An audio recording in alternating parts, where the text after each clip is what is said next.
Hey guys, welcome back to my channel. Today I did a tutorial on this look right here. I don't play around with silvers very often because I feel like it just looks kind of crazy on me, but I really love how this one came out. I used the Too Faced Chocolate Gold palette. This palette is so nice. It's definitely not like I would say a beginner's palette just because it only has like one, two, three, four matte shades, and it's these right here. And the rest is shimmery, but I think it's perfect. Oh, I just dumped my nail in the shadow. But I think it's perfect. It's a perfect palette to have because it has like all your shimmers, purples, pinks, golds. It's so nice. So, um, I put chocolate truffle in my crease. Um, and then Decadent with this, which is a matte black, and I just like deepened up the outer corner with that. And then I put Rolling in Dough, which is this white color, and I put that all over my lid before I put the silver on top of it, which is called Drippin' Diamonds, um, just so it can pop more. But the star is Drippin' in Diamonds. And for like a little pop of color, I did Live in Lavish, which is this purple color on the lower lash line. You can't see it too much until like you see it in better lighting. But I just wanted something subtle and like a little pop of color instead of like, a smoked out like brown lower lash line or something. So I just wanted to play around with colors and stuff. This palette is really good. All the shadows are extremely pigmented. So if you're looking to like get this palette, I definitely recommend it. Oh my gosh, it's like reflecting so much. But yeah, so if you would love to get this look, please keep on watching.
So that's the end of the video. I hope you guys loved it. I loved making this look. Like, it was definitely me stepping out of my comfort zone, and I just love how it came out.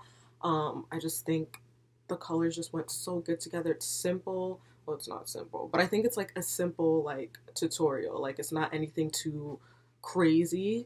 Because I only use like what, 4 colors. I think it's just so easy to achieve this look, but it's just very like out there, very glam, and definitely like very like New Year's Eve-ish, or like I can see this like clubbing, or like for like somebody's birthday, like so nice. Even like prom, you know what I mean? Even though prom season is like not anytime soon. But you know, I just love, love, love, love this look. It came out so good. So yeah, I hope you guys enjoyed watching. I really enjoyed making this look, like I said. If you guys did enjoy, please like and subscribe. It would help me out so much. And I'll see you guys in the next one. Bye.